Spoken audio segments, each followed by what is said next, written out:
You're listening to the Digital Deep Dive, where we tackle the newest trends, strategies, and pain points shaping growth across the digital landscape. From Amazon and D2C to international expansion, join our host and e-commerce leaders across multiple industries for in-depth discussions on how to maximize your brands in the digital arena. Now, here's your host, Aaron Conant. Hello, everybody, and welcome back to the Digital Deep Dive podcast. I'm your host, Aaron Conant, and we've got a returning guest, a friend of a ton of people in the network, did a fantastic episode a while back and just invited her back, Destaney Wishon from Better Media. And I think before it was Better AMS, and we're going to get into that today because kind of that rebrand, as I was catching up with her, is around a ton of the trends that are going on in the space today. So I'm not going to give much more lead in than that. Destaney, I'll kick it over to you. If you want to give a little background on yourself, and then let's jump into where the trends are going, which I think ties directly to, the journey you're on with the company as a whole. Yeah, of course. And again, thank you so much for having me on. Always love when it's a fun flowing conversation. So that was one of the best parts of the last podcast. So excited to see what there's no script. There's literally no script. That's honestly the worst is when I get a message and it's like, we got to hop on a qualifying call to come up with the script. I'm like, man, I'm going to be terrible on script. Just let me flow. I love it. No, our qualifying call is I've got 20 people that say, Destaney is awesome. You should have her on the podcast. That's qualification. All right, jump on. And we're just going to have a fun conversation. Well, I'm glad we had some trust there. I'm glad you have some trusted advisors sending over referrals, but that's what happens when you've been in the space for so long. I think a lot of what we talked about last time was my history in Amazon advertising. And for those who haven't heard that podcast, I've pretty much been doing this for almost 7 years, which I would say is a long time. I mean, like 22-year-old me versus now, a lot has changed. A lot has changed in the industry and a lot has changed with the company. I think when we initially started, we were Better AMS, and AMS was Amazon Marketing Services. So we are really rooted in strictly PPC. Back in those days, it was keyword research and bid management, and that's all that mattered. And nowadays, we've really embraced like what the future of the industry looks like. So I think pay-per-click, for one, is going to be changing a ton, whether it's Google, whether it's Facebook, whether it's Amazon. And a lot of that is due to granularity and creativity. I think AI is starting to play a much larger role. So we decided, hey, we're no longer just solely an AMS company. People need to diversify, brands need to diversify and be really reactive and flexible. We want to be a media company. So that's where kind of the fundamental rebrand, Better Media, comes up. Like at its simplest, it's just us expanding into more focus around programmatic, DSP, and Instacart, Walmart, all the external platforms. But I think the principles behind it are the change in the industry. Yeah, I mean, it's funny when you say AMS, for all of us old school people, like it was AMS. If you say that to somebody who's just jumping in right now, like, what do you mean AM? What do you mean AMS? It was all PPC. It was easier. It was cheaper. Much really easier. Effective. Like I remember never spending my budget.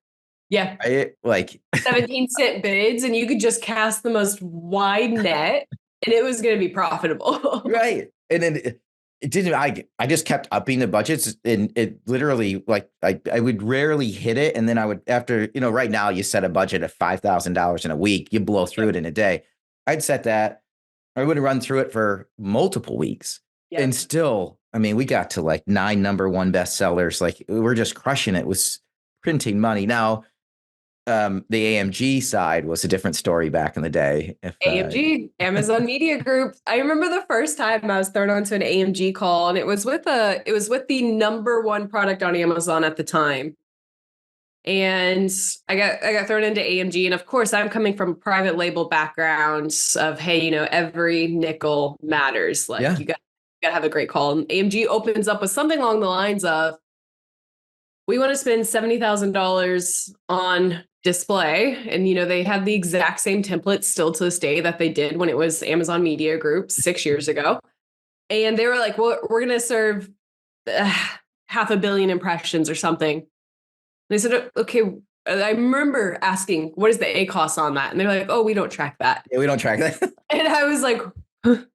well, I don't think we should do this. But of course, that was my own bias coming from a private label background, but that's general media. That's the direction Amazon's moving into, right? Amazon can only slip so many placements into search.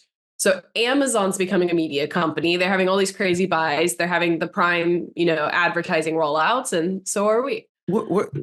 Give me the private label background. I mean, I was at Perigo. We were private label OTC pharma, infant formula. I didn't know if we ever had this chat, but it's funny. The same thing. I had the exact same reaction. And then even when I did the first couple campaigns, which ended up running 200,000, right? Because I think it was like 70,000 a month. So, I had like a 0.12 ROAS. I was getting. But you served impressions. I served impressions. Yes, right. But I had to ask for like money back. I'm like this, and then they said, no. The halo effect on the brand is going to be huge. I'm like, the brand's only really sold on Amazon because it's private label. Like, I don't get it. Like, nobody knows this brand name. And then, back then they didn't give you branded search metrics. You didn't have AMC where you could actually attribute your streaming TV and your sponsored product overlay. Yeah. And now we have all of that, and it's almost too much. Like, I still talk to so many brands that are dealing with the same misconceptions we dealt with then, right? It's been 7 years and we're still having to unpack a lot of that. But in reality, Amazon's given us a lot of the tools, but so quickly. So much has changed so fast. Like, I audit brands who are asking me about AMC, and I hop in and they don't even know what a sponsored brand ad is, right? Yeah. What's interesting is we were just doing a dinner out at E-Tail, and one of the things that came up was, the educational aspect of digital across even upper management, but kind of even what you're saying is there's some digital leaders have been put into an executive position because they knew, digital 3, 4, 5 years ago. And the rate of change over the past 24 months, it's crazy to think that like people that were in it and were leaders 4 years ago are now sitting on the outside, only knowing a fringe of the total capabilities that's available. And the next phase is as AI hits, it's going to go even faster. Yeah. And it's a true change to how society functions, in my opinion. I truly believe that. And I think from an entrepreneurial perspective, it's going to change how companies are forced to operate. And I think there's so many difficulties that people haven't quite accepted that's going to come. And e-commerce is just going to ripple down to every other side of the industry. You can't have one department functioning, 180-degree difference than the rest of your departments. E-commerce is going to influence the rest of them. Yeah, I take it all back. I call it the TikTok effect. TikTok changed. Now it's changing how people completely shop. You can do it on the platform, but this idea that people want to be entertained in, 5 to 25-second clips. They don't want to read anymore, even reviews. And then it's pushing its way into training internally, where companies are having to embrace that you can't send out the training like catalog, the hey, read this. That's not happening. Every 3 years. They're doing TikToks to train. Right. Yeah. Because people, they discover on the platform now, like they used to go to Google or YouTube and say, hey, change a tire. Now people put it on TikTok. It's crazy. It's crazy.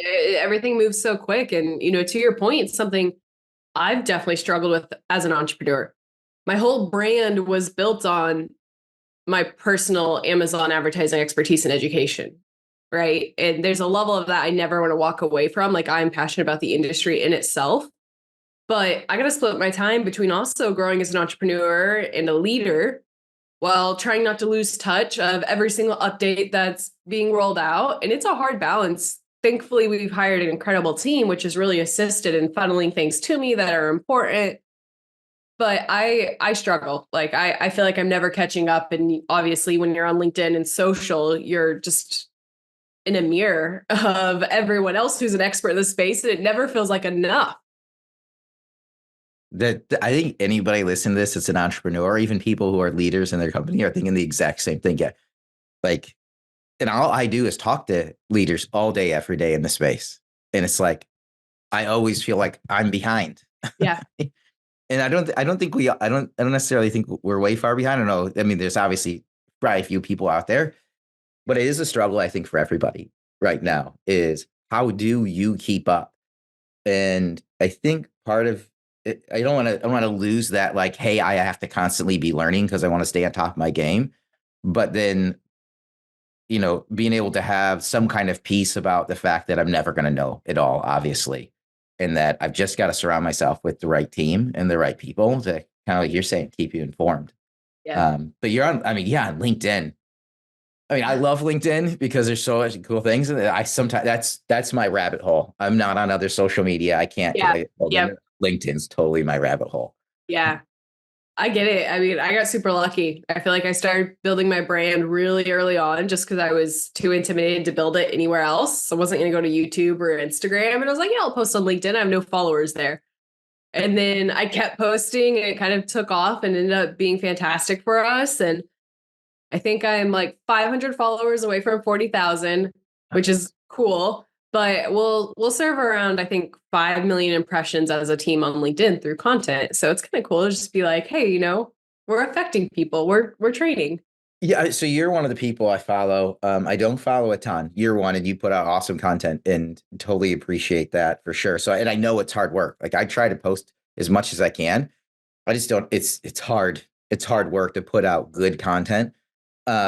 Who do you follow on LinkedIn? Who are other people that are out there? I like Todd Hassenfeld. That guy is awesome. We've had him on a bunch of times. He's one of my favorite people in the space. I like key people that stick out. I love Rick Watson. I bring a lot of them on the podcast, right? The people I follow, you like, I stalked him for a while, and then I'm like, hey, I do similar. I also follow a lot of brands because I think brands give a unique experience. So a lot of different leaders from certain brands. Melissa Burdick, of course, is pretty good with like high level industry updates. Mike Black, Profits Hero, used to post a ton. I think he's slowed down a little bit. Oh, we just had him on like 2 or 3 episodes ago. Oh, yeah. really? Mike's an old friend. Yeah. The Profit or the Pattern team, I think, does a really good job of educating. And I think those are probably the key ones. I always try to incorporate other content like into our content as well. Because like you said, I can only come up with so much unique content. I've been doing this for 7 years. I've posted thousands of different content pieces, and I get imposter syndrome when I repeat content. I'm the worst about restructuring content. So I'm trying to build my network to bring in other experts, right? I think it's a good way. We went back to, growing as an entrepreneur, but also growing as an expert in the space. And something I found helpful is podcasting. So I typically do a lot of brand side interviews on our podcast. We've brought on. What is your podcast? People want to know. Yeah, better advertising with better media. Name change. Yeah. Okay. Awesome. Everybody check it out. Yeah, 100%. I brought on like Sean Riley from Dude Wipes, and we had an amazing conversation around like guerrilla marketing and being lean in the beginning. And I've brought on like Nestle executives, and that's super cool because it gives me an opportunity to learn while also producing content. So that's a direction I'm trying to go with my network. Instead of just relying on me, it's like, okay, I've built this following. I'm now better media. So it's like, how do I turn that into like a news source, right? A trusted news source where I bring people on, not just for following and engagement. Like, I think that's what a lot of people do and it dilutes their network. How do I bring on key people that are going to add value to my network that I can no longer add because I'm focusing more on being an entrepreneur? Yeah, that's awesome. I should start bringing, I don't do a ton of brands. Because usually I'm just asking, a lot of my job is just, connecting. People have issues or pain points. So I'm pulling the network always. Okay, what are the biggest pain points? What are you trying to solve for? And then who's the best around and who's helping you solve those? And then I'm usually, I'm gathering all these questions from brands, and then I'll bring, you come up a ton. All right, jump on. And we're not totally going down any of the media. We get to that discussion as well. But, it's kind of that, hey, I can just, then kind of ask real time. And then as brands listen in, they're getting the questions asked, but they don't have to join one of our webinars or a dinner. Love it when brands do that, but then they can kind of consume on their own. 100%. I think it would be cool to bring on some brands. I should start mixing a bunch of those in. They have unique perspectives. I think sometimes you lose like the quality of just an amazing speaker. Like, yeah, I'm going to be good at podcasts. This is all I do with my time. Like I'm on a pod like 3 a week. So I think, like you mentioned earlier, when you're on a panel or you're on a podcast, so much about it is just being a good host and asking the right questions. And that's what I love is I get a really unique perspective when I bring a brand on. You know, when I talked with Sean, I'm like, how did you disrupt this category? And other brands want to hear that versus like an agency can't answer that. An agency gives you kind of a broader perspective on a specific niche, I feel like, or an industry expert. But a brand owner really brings some creativity to the table. And we've had a lot of fun with it. Yeah. I think you just changed the course of the Digital Deep Dive podcast. No, I love it. It's funny because when we're doing events like a dinner, like we were chatting a little bit before, I'm usually moderating. It's funny because in those, I'm usually asking the brands around the table, hey, what's the one thing you want to get out of the dinner? And then I'm pulling those questions and pulling them out and having that interaction. And then obviously we have somebody there, it's a resident expert that's answering. What we should probably do that. Probably do that in the podcast too. So all the listeners, ready for a bunch of brands to show up as well. Send over referrals. Yeah, I know, right? Well, I mean, I was just one of the things I was add detail, which I was saying is, some of the panel discussions, it's all about who's asking the questions, and some of the panels were very, very painful. But you have this crazy talent that's up there, like you're saying, from a brand that's just blown up a business. Yes, and if they're not being asked the right questions, it's just painful to sit through, right? So, anyways, what's going on with the paid media as a whole? Maybe we should get there. Maybe not. It doesn't matter to me. We'll see where the conversation goes. Whatever happens. Wait, really quick, you do 3 of these a week? Yeah, typically between webinars and podcasts. It's awesome. That's cool. It's fun. I really enjoy this format of content. Yeah, you seem completely uncomfortable. Completely uncomfortable.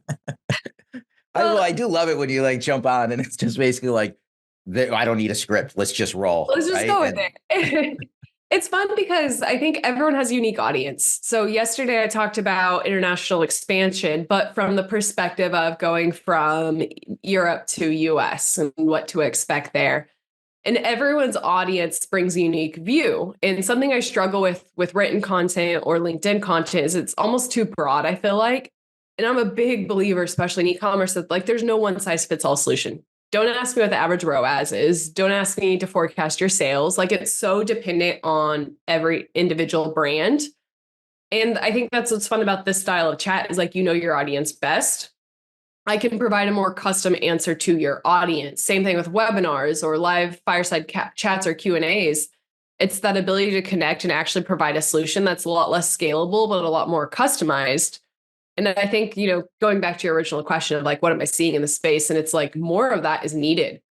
I think more than ever before, driven by the innovation across all of the different platforms, TikTok Shop, Amazon, their development team. You need a customized strategy specifically for you. There's really no playbook for success for D2C or brand building in general. It is changing quick.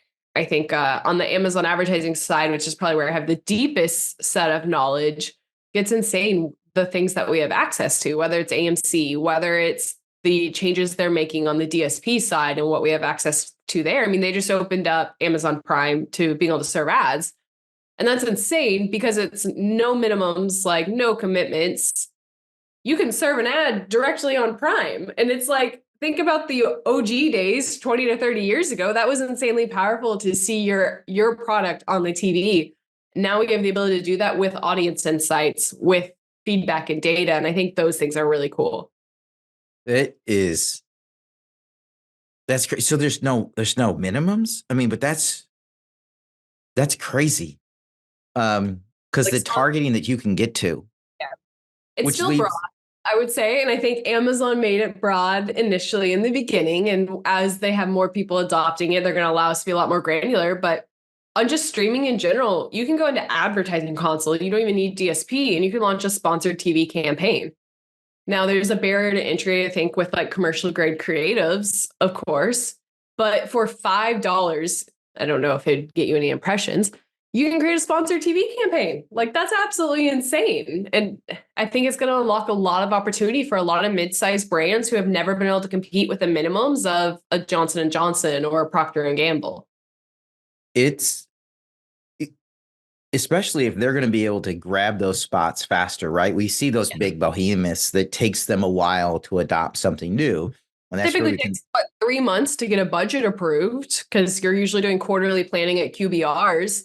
And then you typically have to get marketing and legal approved from a creative department perspective. And you're spot on. Mid-sized brands typically have a competitive advantage. They have just enough marketing budget to get the creative done, but they move so much quicker. It's going to be a fun. I mean, you think then maybe a year from now, if they can if they can, they have the capabilities to go super granular. But a lot of what we're seeing right now is, I think it was coming out of CES, right? That I think Amazon had made that announcement you could take your direct consumer data and load it in, and then you could retarget and you could actually carve them out. Yeah. But if you can take that into a demographic and plug it in, and then be very, very specific, right? It was why DSP was actually quite cheap for a long time, is there's so much inventory at a granular level. Yes. There's a lot of people, searching on, mug, but not as many people saying best dad mug for Father's Day, right? But and then starting the ranges of exactly. Which is, go ahead. It's going to be awesome. It is. And I think that's where we're at this pivotal point where the large brands don't typically make media buys in that way, right? The large brands typically do say, hey, we're going to set aside $300,000. We do need audience insights, but the return isn't as important for us, right? It is about impressions and viewability. Small brands can't quite serve a large enough audience to make DSP or programmatic more beneficial. But these mid-sized brands are really poised. Like, in my opinion, that is why the Sean Rileys and the Dude Wipes and the Liquid Deaths did so well. They were able to combine the commercial grade creatives of a Procter & Gamble, of a Johnson & Johnson, but they had to be scrappy and lean with their media buys. So they were able to unlock the power of insane granularity that we have. Like, the audience targeting we have is insane, and that is powerful. I mean, those aren't innovative products. Yeah. They're innovative ways of marketing products. Yes. And they totally crushed it, right? They crushed it. They drove so much creativity and innovation. It's like, we have a little bit budget. How do we make it go as far as possible? And they got insanely precise with their targeting. And they're fun brands. They're fun brands. They take risks. Yeah, right. Oh, what was the other one? Dollar Shave Club, like those old videos, right? Those old commercials. Like, you take something that's a product that's just boring and you use marketing and paid media to make it fun and exciting. And people are like, yeah, I just love to buy this product because it's awesome. Run the risk of getting canceled and it pays off. Yeah, I've got you're changing my whole podcast right here. Well, not all of it, but half of it we have to bring just brands on. Dabble. We'll see how it goes. Yeah, are you seeing a big shift in like paid media dollars that's happening right now? Amazon, keeps gobbling up more and more, and I think Walmart will figure it out at some point in time. I think they're slowly figuring it out. I don't know what's taking them so long. I mean, Amazon gave them the playbook for exactly what to build and how to build it, and they, for some reason, want to build something different. But are you seeing a big shift in where money's flowing to? I would say slowly but surely. I think fundamentally, we're seeing a little bit of a shift away from search into more upper funnel. And I think that's because Amazon has done a much better job of giving us data. I think AMC has helped a ton with that. It's helped justify what upper funnel looks like. I've said it before, and sponsored products spoiled everyone. Like we were just talking about, it was a slot machine. It was 100% hit rate on a slot machine. Like you made so much money, you put money in and you get so much more money out. And that spoiled a lot of people. And as Amazon's embraced this vision of becoming a media behemoth and playing with all the big players, they're pulled back by that sponsored ad performance, right? People still have that misconception. I think that's where we're going to see a shift in media dollars as Amazon starts having more owned and operated inventory and does a better job of reporting on that and allows for lower minimums on some of their larger display campaigns. I think we're going to see a pretty large shift because Amazon is just owning so much and doing such a good job as we start talking about a cookieless world. I do think Walmart is going to make a big play. I think I hate to say too big to fail, but I'm from Bentonville. Like Walmart has every vendor relation you could possibly have. They have all of the key players to make it happen. And we're seeing a really large shift of employees that were, last 10 years at Amazon being hired at Walmart and loving the Walmart culture. So I think that'll play a really big role as well in kind of that future development. Man, if they can figure out that brands want to partner. Yeah. As soon as they figure that out, that I really want to be an all-in partner with brands on digital growth, it's going to explode. Because I think that's their competitive advantage. Yeah. Amazon's never partnered well. Amazon's SOP'd everything. I think in that book, that the Amazon Way, maybe that book talks about the concept of OPW and like other people's work. And Amazon likes to take things and make them other people's work. So whether it's advertising or set up your listings, they were like, how do we outsource this to the brands? Where Walmart, in my opinion, has always taken a different approach. And again, I'm probably pretty biased living there. But Walmart's like handshake deals, fly into the home office, get a demo, like it is friendship based. And I think that's where they have an advantage is brands have such a strong relationship to Walmart. Like my dad's always worked on vendor side. And it's so funny hearing his stories about like what brands will concede for Walmart. Because like Walmart has all of the chess pieces. Like Amazon's not like that, in my opinion. Amazon, there's still a high friction environment. People see Amazon and they're like, but people hear about Walmart and they're like, yeah, we'll do everything for them because we have a 10-year relationship. Yeah, well, I mean, it's a partnership, right? With Amazon, it feels like they've just been taking. And including to the point of taking advantage of these large corporations early on to their own benefit, where, you have the marketing allowance. And I remember like the first conversation, so we just gotten Amazon up and rolling, right? I like literally cold called them and finally got to somebody who previously had worked at Cardinal Health and was there and all of a sudden saw the potential, and we get it lined up. And then they start looking at the marketing co-op, and traditionally you get something for that. And they're like, what do we get for this? I'm like, nothing. You literally get nothing. They're like, oh, well, it's maintaining the pages, or your marketing co-op just goes in their pocket. Yes. But they thought brands still think that we're going to get something back for this, and you're not. In every other relationship, including a Walmart, when you're dealing with a retailer and you put that marketing co-op in place, you work together on how you're going to spend it to drive, a better outcome, more sales for both. Beneficial outcome. Yeah. And Amazon, it's not. And that's why Amazon scaled, especially on the third party side, is because they made it seamless for everyone else to get up on the platform and grow.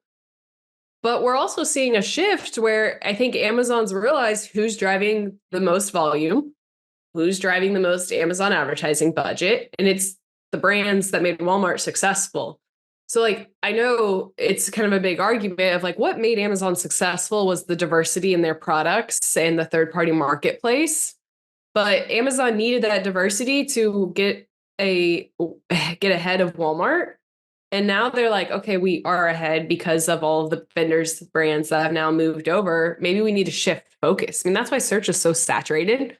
The top 10 products are the products that are probably the same ones in store as Walmart. There's really not much of a competitive advantage other than 24-hour shipping. Yeah. If Amazon, on the other hand, goes all in, especially on the marketing side, with sharing, attribution data and what's actually happening, because they have it all. Yeah. If they open up that playbook and share it, their ad revenue will double or triple. Like it'll be ridiculous because of what they can share. They're just not, because they never have, right? They don't like to share data. Yeah. But if they do, it could be a game changer. There's a company, Amped. I don't know if you've talked to them. They're kind of a connection point because Amazon was seeing that they wanted dollars were going away. Anybody that was spending money on paid search or social was driving it to the direct consumer site. Yep. Well, how do you get some of those ad dollars to drive it to Amazon? Okay, well, we're going to boost overall search ranking output higher if it comes from off Amazon. If you're driving tons of traffic to a detail page from off Amazon, it'll rise in search faster than internal Amazon paid media. But then you weren't getting any, they were like, hey, well, this is great. People throw more money in, but they weren't. And they're trying to figure out, well, why aren't people spending more money? They didn't have any attribution data. Yep. Well, now, I mean, they're using this. It. Yeah. Now you can get it. And now money's flowing back in. Yep. And it's like the same thing with Amazon Marketing Cloud. We're finally able to overlay all of our ad type performance with our organic performance. And they had to, because it got so much more competitive. And I think that's where, like, from a principles perspective, I think brands, Amazon wants us to spend more money. They're just trying to get us to spend more money. I'm like, no, that's not quite it. Yes, they do want you to spend more money. But if all of these brands were spending money and not seeing a return, they would shift their budgets. And like, that's the secondary piece that people are missing. Yes, Amazon wants you to spend more money, but they have to drive a return if they want a long-term successful advertising revenue. So they're giving us more data to justify it. They're giving us like all of these insights to say, hey, when you spend more money, you do in fact get a return. Yes, the market's a lot more competitive, but we're finally unlocking these insights to prove to you that you need to spend more money. And I think that's just going to be more beneficial for us. Yeah. And they know if they don't, Walmart will at some point in time. Yeah. And I think that's the biggest competitor still. Yeah. I mean, what's really weird is, Jeff Bezos, with that old interview where they ask him, how long Amazon will be around. He's like, I don't know. Most companies only last, I don't know if it was like 20 or 30 years. We're at like the 25-year mark. Yep. Yep. As you're scratching your head, like, how did he set this up? Yes. Like what is next? What should we be expecting here? I got a lot of my career invested in Amazon being successful. So but you have, Walmart, they're here. Walmart's here. I'm excited. I think it's fun. I think diversity is important for all the brands. And again, that's what makes it so complex, is there's no perfect playbook. But having the opportunity to really add diversification to your portfolio is going to be beneficial if people can figure out the balance between being niche and being really good at a few things and not diluting themselves across a ton of different markets and channels. It's a fine line. It is. It's funny. It's also a fine line, even in the agency space, right? Yes. the I would say just above boutique, those shops, that are really, really, really focused. You see, Omni Partners acquired, Orca Pacific acquired, Flywheel obviously acquired. Like, when they roll up into these larger organizations, sometimes the boutiqueness wears off. All of a sudden you're beholden to, earnings, quarterly reports. You have to, I don't know, it gets more complicated, a little bit muddier. It'll be interesting to see with Flywheel as a whole. 100%. Retaining talent in general in our space is pretty complex. There's a premium on the knowledge that we have. You either pay people really well and have no margin, or you try to outsource and you dilute your quality of service. Like, there's a reason agencies are hard to scale. Like, I can confidently say I have slowed our revenue growth a ton just by trying to be a little bit more strategic, a little bit more premium, and not just saying yes to everyone. It's not easy. Like, I decided I didn't want to spread my team too thin and churn talent really quickly and outsource. Right. That was John Giorso over at Orca Pacific. They're now Media Monk's longtime friend. And that was a lot of the conversations I had with him along the way as he was growing, because I kicked this off almost 7 years ago, and he's been a friend since, I don't know, probably a year and a half before that. But in just conversations as he was growing was around, you have to say no to some people, right? You can't run a business with accounts at zero margin. You can't do it. You can do it for a month.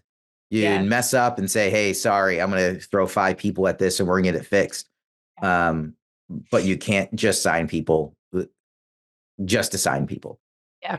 I had a fantastic call with him a few weeks ago, actually. And we chatted similar. I was talking to him about how he built his like sales team back then. And he was so insightful and like very grateful for this community because there are so many people in similar positions that have reached out and helped.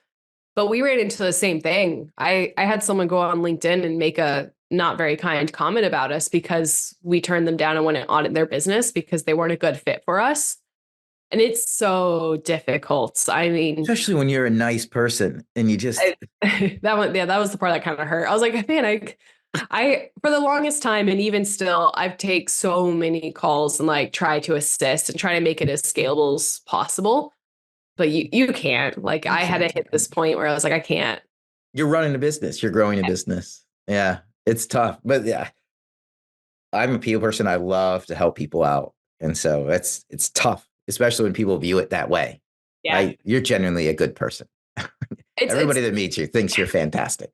And so, it's interesting. We don't need to dive into like another societal concept here, but I think social media causes perception that everyone's accessible.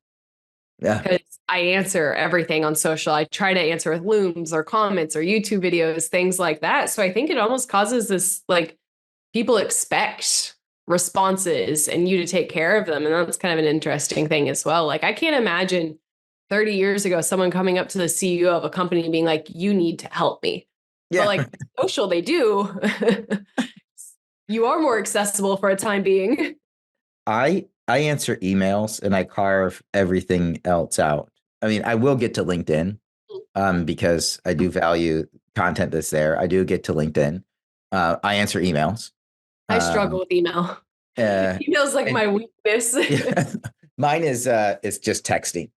I get a lot of texts, and it's just hard because if you get texts from 50 people a day, you naturally can't get to them all and still run a business. But then all of a sudden they're pushed way down and you're like scrolling to try to catch back up.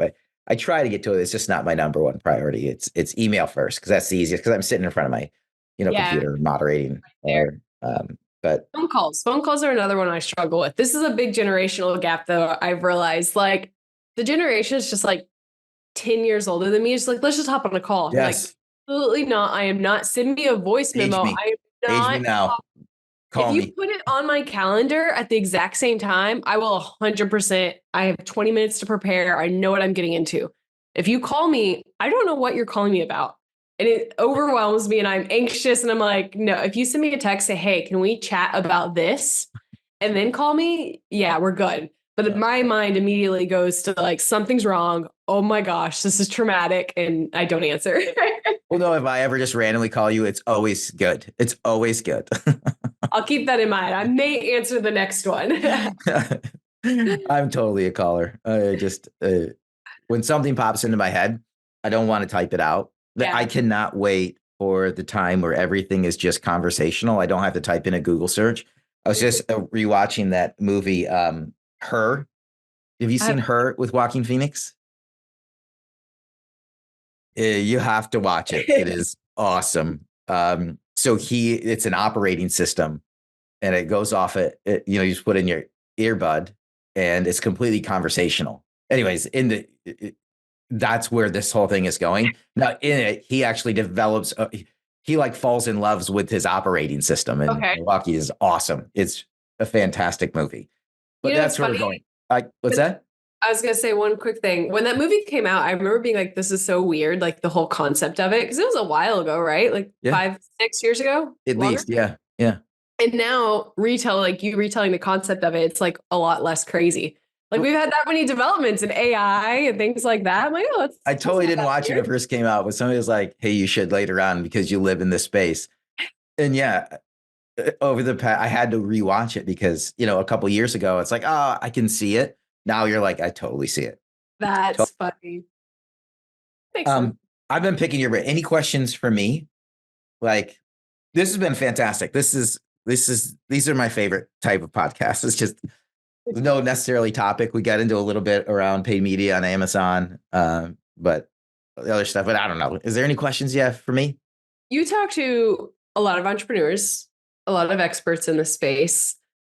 Are there any like key things that you've identified as a pattern between all of them that's made them successful or able to survive in our space? Yes. And it's actually just an old thing. And it reminded me when it was they were talking to Tom Hanks and, it's an old saying though, he brought it up just as I was kicking it off, and this too shall pass. Mhm. You're going to have amazing days. What people don't realize in entrepreneurship as they get into it is you're going to have super highs and super lows. And the highs you think at first, like, oh, we're on a rocket ship. It's going to be forever. This too shall pass. And then you're way down at the bottom. And you're like, hey, we just lost a bunch of clients. I don't know how we're going to make it turn. And it's that realization that if you have that's your passion, and if it's fulfilling you, in most cases it works. It just does, because it's what you love to do, and people pick up on that. And it's this highs and lows that over time, just know you're not here. And those are questions I even had with my wife, was like, it's not going to be here forever, up and down. Over time, as you go, you still have highs and lows, but it gets more evened out. You get comfortable with the highs and the lows because you have them so many times. And then they're not actually so high anymore, right? Because it is fantastic, but you realize it's like, I need this. I need to get here. And the people who can realize that, and they don't go bonkers, right? Oh, I just signed 3 people. I'm going to go celebrate and spend a bunch of the company's cash. You've got to put that cash aside. And then when you're low, like, it's going to turn around. It is. I guess perseverance is that number one thing. But the other thing is, like, you have to just roll off. Everybody looks at the end and they're like, oh, you're so lucky. And I'm like, 80 hours a week for the first 3.5, 4 years. But nobody sees that. Do you know what I mean? They see the day to day. They think that it's awesome. And don't get me wrong. I love what I do. There's nothing I would rather be doing. I go to a hobby every day. Yeah. I mean, I do. The worst part about my job is travel, but I'm traveling to have conversations with digital leaders across the US. It's like, really, it's not bad, but I hate jumping on planes. But it's getting through that thing that people are going to think, they are going to assume what you did, you just lucky and you fell into it. And you just have to smile at them. You're not ever going to justify to them that, that this was a lot of time, effort. And that's the other thing is, it's just every entrepreneur that I know just totally works their ass off, and they love the people they're interacting with. They love their job. They love what they're doing. And that's their biggest passion. It's another one of their kids, and they're going to care for it no matter what. And it's just that much passion about what they're doing. You don't really realize, at least for me, I can't tell you when that switch happened, when it became a lifestyle. I enjoyed Amazon advertising. And then at some point, like, there's a switch where this is what I think about every night before going to sleep. It's the first thing I think about in the morning. And like, it is my passion. Like, I love it. And it's interesting. Like, you think a lot about like the dynamics of like what qualifies someone as an entrepreneur or a CEO, what's the differentiating factor of an employee and things like that. I don't think people realize that mental weight and the mental energy, like you mentioned. The highs are high, the lows are lows, but you never walk away from either. Like, they're there and they're weighing on you constantly. This like overrides everything. Yeah, it is. Yeah, it's interesting. I think of it literally as another. So I've got 4 kids. I'm mid 40s now. It's this is one of those that I'm just totally passionate about. I think about how it's affecting. And the other thing is like, it doesn't go away. Just like, I mean, my oldest is 17, almost 18. He's going off to college next year. And I realize, like, I'll never stop worrying about him. Never. And he's a fantastic kid, wicked smart. He's just awesome, right? I mean, I'm biased because he's mine, but he's an amazing kid. And my wife quit, being an engineer for big automotive to homeschool all of them. And she's literal genius, like favorite person in the world. So they got a great teacher. Awesome. But I'm never going to stop worrying about him. Never. Yeah. And that's where, like you're saying, like what weighs on you is like things about this business as a whole, right? Am I serving the right people? Am I interacting with the right people? Are we delivering the right content? Are we staying at the cutting edge? Do people value what we're doing? And, just like when people, like praise my kids, right? Like, hey, they're so nice. When people say at an event, this just happened. We had 3 people say this over out of detail. This is the best networking dinner I've ever been to. Yes, let's go. I'm totally pumped. And then also, I mean, I don't know if you get here too. I get like defensive of it. Like, hey, listen, this is the family. If people want to come in and criticize me, that's fine. Don't criticize the people on my team. Don't do that. 100%. 100%. Oh, anyways, that was it. We're going to have to do this more often. All the audits.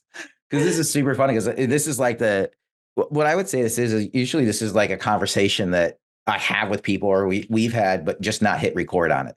Yeah. Right. Where I'm talking with a bunch of entrepreneurs and because I've been through it, I also help them grow. I mean, this platform is, to connect, people who have issues and problems, brands, start up the Fortune 100 with the people who can solve it.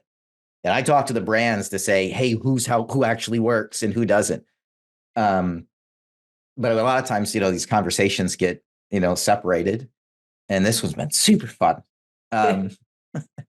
Anyway, we have to do this more often. Anything else top of mind for you? I know we also have to wrap it up here in the next couple minutes. Anything else top of mind for you? Nothing too top of mind. I feel like we covered everything that matters the most to me. I'm going to turn this around. We're going to put it next in the queue. It's going to come out next Thursday. That's what we're going to do because this has been awesome. Cannot wait. Well, my friend, keep crushing it. Everybody, Destaney Wishon from Better Media. And with that, we're going to wrap up this episode of the Digital Deep Dive. Thanks everybody for listening in. Thank you.